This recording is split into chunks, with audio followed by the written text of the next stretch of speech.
Hello and thank you for joining us. Welcome to Business Nigeria, where we bring you latest happenings in the world of business around the country. I am Tolu Lokpe Ogunjobi. Welcome.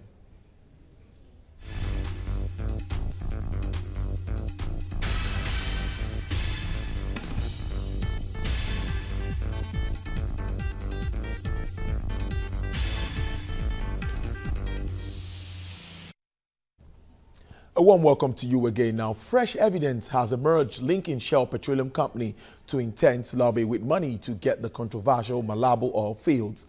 A BBC report says that top officials at Shell were aware of money passed on to some Nigerian officials in pursuit of the oil fields.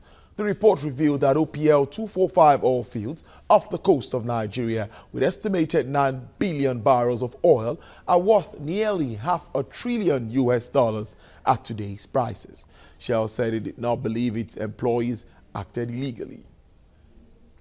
Meanwhile, the oil giant has finally admitted that it used a third party to negotiate access to the controversial OPL 245 in Nigeria. The revelation came after several years of denial by the oil company in emails which showed Shell's negotiating the deals. Shell and an Italian firm, Eni, agreed a deal with the Nigerian government for the rights for OPL 245, a prime oil block off the coast of the Niger Delta. But both companies are believed to have paid 1.3 billion to the Nigerian government for access to the oil fields. But investigators claim 1.1 billion US was passed to a private firm. A spokesperson for Shell says there was a wide range of consultation before signing the deal. This big story coming out of Nigeria about oil prospecting license 245 was a sore point for years between Shell and Nigeria. But new revelations shows that the oil major may have some explanations to make. A London-based analyst, Priscilla Wankpo, gave her view on this. Congratulations to the Nigerian government for making the application and for wanting to take the oil block back. That's a great step on the part of the Nigerian government. Having said that, it is damning to think that as much as Shell misled their investors, naturally, when you think about it, every company or anybody that is in business would always want to get something for as little as possible and would pursue, as much profits as they can get. So I think this is a matter that really, as I've said earlier, all parties involved needs to answer some questions, and all parties involved, their morality needs to be questioned here, because this is not the impact of this case, for instance. Should it be allowed to have continued and, Shell to proceed with an oil block that has an estimated 9.2 billion barrels, likely over 9.23 billion barrels of oil in it. You can't imagine the kind of money we're speaking about here and what a percentage of that money, the impact of that. So, as much as Shell are guilty and all the parties involved, on their part are guilty, I think the Nigerian government also, the leadership of Nigeria needs to answer some questions to the Nigerian people, because this was in their care. They were supposed to negotiate this in the interest of the ordinary Nigerians. And to now read and to hear that, Shell was able to get away with paying such a little sum, and they were negotiating with the Nigerian government, is quite pitiful, because it shows lack of consideration for the people of Nigeria. It really shows that when it comes to governance, there is an unfortunate failing in governance, whether in the interest of Nigerian people, in the interest of the properties that belongs to Nigerians, and these are things that I think that when Nigerians go to the polls again, they need to look at the people that they are voting for. Are we voting for people who are going to work in our interest, or are we voting for people who are not likely to consider our interest and allow something like this, 9.23 billion barrels of oil in one single oil well, to be sold off for a mere $1.3 billion rather, and that's it. And yet the benefactors will continue to benefit for a lifetime to come, or for however long that contract stretches. That amount in question is unimaginable, that generations of Nigerians would not have enjoyed, experienced, and appreciated the wealth that they have on their land. So because the Italians are threatening legal action against those that have participated, we also know that the Dutch countries are doing the same, and everybody's threatening legal action. And I hope that the Nigerian government will do the same with their purported officials that have been involved in this.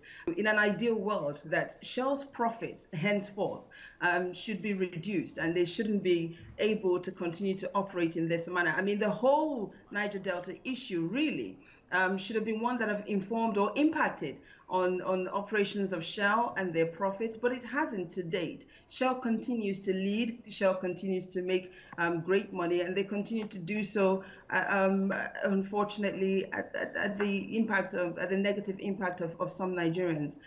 So as much as ideally we want to believe that this situation will have an impact on Shell negatively, it will probably do so for a few months, and then everybody will be back to business as usual, because profit probably speaks louder. Priscilla Nwankwo there giving our views on the development with regards to Shell and the oil block. Well, joining me via Skype is a financial analyst, Nnemeka Obiareri, also to bear his mind on this. Nnemeka, the latest report by the BBC clearly brings Shell into the Malabo field controversies. Why do you think Shell lobbied intensely for these fields? Tolu, nice. My pleasure being online with you. I want to tell you this. I'm not surprised. We, just like the last your guest before me spoke, you will discover that the problem we have in Nigeria, and has always been the problem that have bedeviled us since over the last 50 years. We've had leaders who consider their interest over and above the interest of over 170 million other Nigerians. Now let us ask ourselves this question. Some group of people were involved in these negotiations. Just imagine 9.2 billion barrels of crude oil were sold for $1.3 billion. Was there no studies that were conducted before the negotiations were entered into? That is the same way our assets in other areas have been sold. Remember the power assets where we spent over 2.35 trillion naira to build up over years, was sold out for a paltry for 404 billion naira. And up till now, we are still in darkness. That is the problem we have in Nigeria. That is the ugly situation, the ugly commentary about Nigeria's situation. We elect leaders who go there to further their own nest, who negotiate to destroy Nigeria for their own interests. How did we even go about allocating these oil blocks? Ask yourself this question. The hydrocarbon cost has been one of the biggest costs of Nigeria since crude oil was discovered. All they do is they gather among themselves, the elites, the cabals in their kitchen, and they will share our oil assets for peanut among themselves. That is why today we have billionaires. Go and check the dollar billionaires in Nigeria. Go and check their history. Go and check their trajectory. Compare it to the dollar billionaires in the US, like the Walmart, like the Bill Gates of this world, like the Warren Buffett. You will discover that their own history is quite different. Those ones discover something. Those ones added value. The Nigerian billionaires, dollar billionaires, apart from Chinedu Echero that sold his HubSpot to Apple, are dollar billionaires that were created out of balkanizing, stealing, and looting of Nigerian assets. This is just a clear example. And just like the last speaker pointed out, it is left for Nigerians to sit down and ask themselves this question. How do we get out of this thing? How do we come together to elect for ourselves leaders who will not sell our assets for peanuts? The Halliburton scandal is still there. America has concluded their own end of the case. Still in Nigeria, those who are involved in the Halliburton scandals, those who collected $182 million of bribe to sell off our oil assets are still there. Not prosecuted, not tried, and everyone is playing kumbaya as if everything goes, nothing happens. This is Nigeria for you. This is our sad commentary. How we get out of this? I want to also commend the current federal government for even raising this matter. I know that people will say that the contract has been signed, but I think we must find a way of retrieving values from this asset. We've discovered it. Shell clearly and those involved underpaid Nigeria atrociously so that they can make private gain. It is very, very absurd. It is very abnormal. It's unacceptable. It is either we revoke the contract or find a way of making them to pay the appropriate amount of money so that Nigerians will also have benefits of the hydrocarbon in the Niger Delta. Indeed, a valid point there, talking about revisiting the contract, just like some people have called for the reassessment of the privatization of the power sector. But taking it another way now, Nemeka, having operated for nearly 60 years in Nigeria and benefiting from this economy, do you see this company, this Shell's deal, not in a way, you've already identified it as almost like like something like a fraud, if you call it that way, so not being so straight about it. So are you saying that this is not in any way in the country's interest?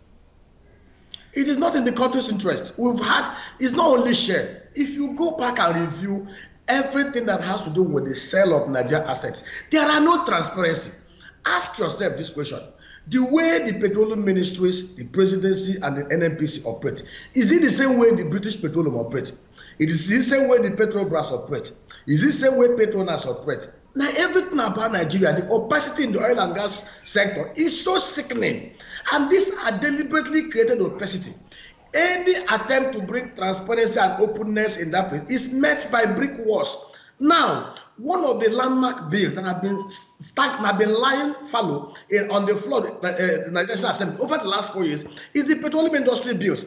Every bill, every attempt that has been made to open up that space, to make it more transparent. Very, very soon we'll go into another round of oil block bid. You will be surprised that at the end of the day, they will still share it among themselves. People who are still holding this country in a jugular. This is the only country where oil blocks are owned by individuals. And apart from individuals, they also use some of these multinational companies as fronts to steal and to loot from Nigeria. That is why we do not have anything going for us in that area. Going forward, is the Shell experience. I will tell you this. If we have altruistic, honest, patriotic and selfless leaders who put the interest of Nigeria before their own personal interests, I don't think we'll be in this kind of mess that we are in now.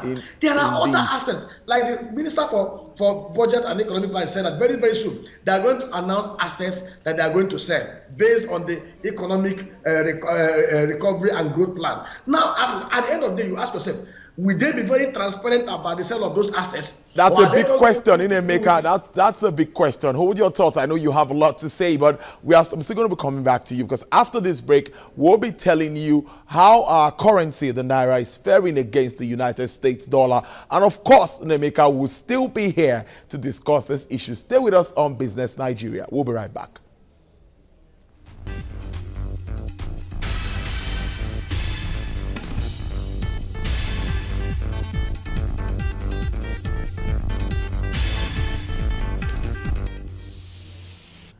We're glad to have you back. Now, the Naira weakens to 410 per dollar against the United States currency on Tuesday, down from 405 to $1 recorded on Monday.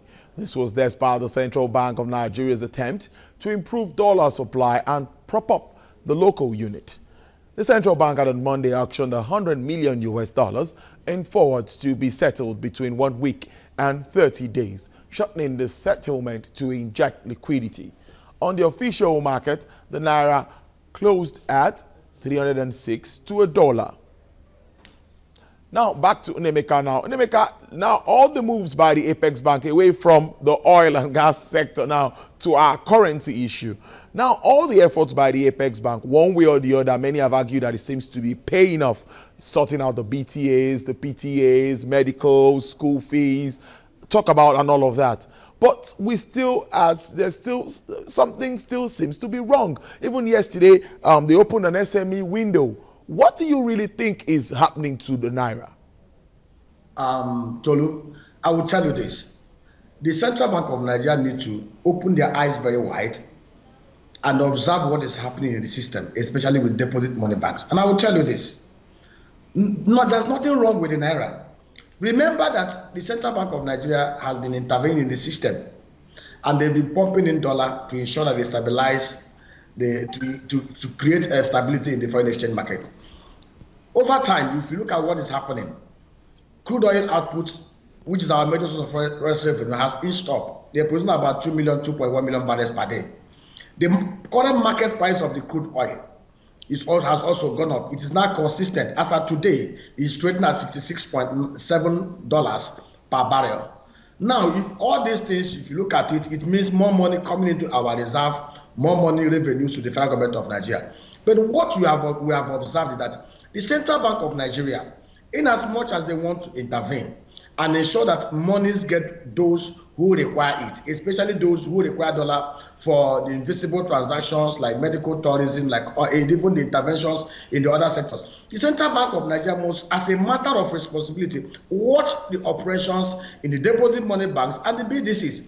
I will give you an example. I don't really still understand why they're still creating different rates for different sectors and for different markets. The Central Bank of Nigeria must have to close all these markets and put everything into one basket. As long as you create headroom for arbitraging, I will tell you, people will abuse it and people will try to manipulate the system as much as possible. Now, take for instance now, they have especially two official windows. Sometimes they come into what they call wholesale to the commercial banks. Sometimes they come to what they call the retail, the interventions where they do forward for our standard obligations. The Central Bank, as much as possible, must watch. They must empower their supervisory department. They must empower their consumer protection department. If they should ask me, they should double or triple staff personnel strength in that place. In those two key departments, the Central Bank of Nigeria, one of the ways Central Bank of Nigeria must be able to streamline and have absolute control of what happened in the foreign exchange market is to have paid eye view and total control of what happened between the transmission channels from central bank to the deposit money banks and to the end users. There's a lot of games going on in the system. And I will tell you this, there are a lot of games, there are a lot of manipulations, there are a lot of underhand practices. That is why you saw the Naira after coming at 380, it's now eating up to 410. The real demand for the dollar does not, let me tell you, the true value of the Naira to the dollar is around 360. Central Bank knows this. And the only way they can ensure that the Naira does not receive more bashing is to watch it. You cannot have people you regulate play games and you don't know it. And they must also look in-house. What is happening within the house? Central bank authorities, especially those of the board of management, must find and devise ways of ensuring that every dollar that is pumped into the market gets to the real consumers without people trying to round trip and manipulate the system. And they must close the gap. This issue of having different rates for manufacturing, different rates for oil and gas should be stopped and stopped forthwith. It is giving room for arbitrage, it is giving room for speculation, it is giving room for people that want to change and shortchange the system. And all I will tell you is every human being is selfish. If you give them room and you create systemic inefficiencies, they will take hold of it. All right, there. Nnemeka Obiareri, financial analyst, investment banker. It's always good talking to you. Thank you for your views with regards to the Forex and the foreign exchange market. Thank you for your time. Away from that now, the Nigerian government has introduced a new policy on tomatoes in order to boost production, improve value chain and attract investment. The ministry said the policy is developed and implemented in collaboration with relevant government agencies. Nigeria imports an average of 150,000 metric tons of tomatoes concentrate per annum, valued at $170 million, mostly due to inadequacy in capacity. The current demand for fresh tomatoes fruits is estimated at about 2.45 million metric tons per annum, while the country produces about 1.8 million metric tons per annum. Despite the supply gap, about 40% of fresh tomatoes produce is lost due to wastage arising from poor post-harvest handling and inadequate storage. The new policy is expected to encourage local production by cutting down on dumping of produce and reducing post-harvest losses, estimated at 40% due to inadequate storage facilities. Importing tomato paste that we think we can produce locally from the tomato that we ordinarily would waste. You know, it runs into close to $200. I think the precise number we're giving is like something like $180 million. But you know, that's money that is used to import cheap tomato paste that can be produced here and create jobs here. We have a policy that can guide what is available for you. As he said, infrastructure, access to finance, importation of storage facilities or packaging goods that will help you package your goods better for you so you can export and so on. So this is the whole thing about agribusiness. The policy, which was approved by the Federal Executive Council on March 15th, also prohibits importation of tomatoes by land borders and places 50% tariff on industrial paste.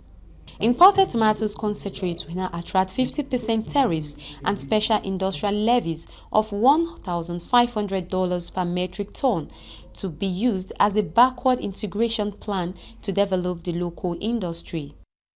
The form in which tomato can now be brought into the country is in the form of industrial paste, the paste that you can then, pack here to sell. But even if you're going to do that, because that's really our pack, we now have enough people who can do that packing and processing and the packing locally. We're going to impose extra duties and extra tariffs on them. This policy is expected to curb the dumping of tomato paste through the Nigerian land border. The national electricity grid witnessed another collapse that has resulted in the drop in power generation from more than 3,000 megawatts to just 1,087 megawatts. This is coming as the federal government signed put and call option agreements with two power firms, Afrininja and CT Cosmos, for construction of 50 megawatts and 70 megawatt solar power plants respectively. It was learned that heavy rainfall at 3 transmission stations led to the load reduction that prompted high frequency in the system, a development that triggered the collapse of electricity grid, the first to be recorded in the second quarter of this year. Reports indicate that the country's electricity grid collapsed 10 times in the first quarter of this year.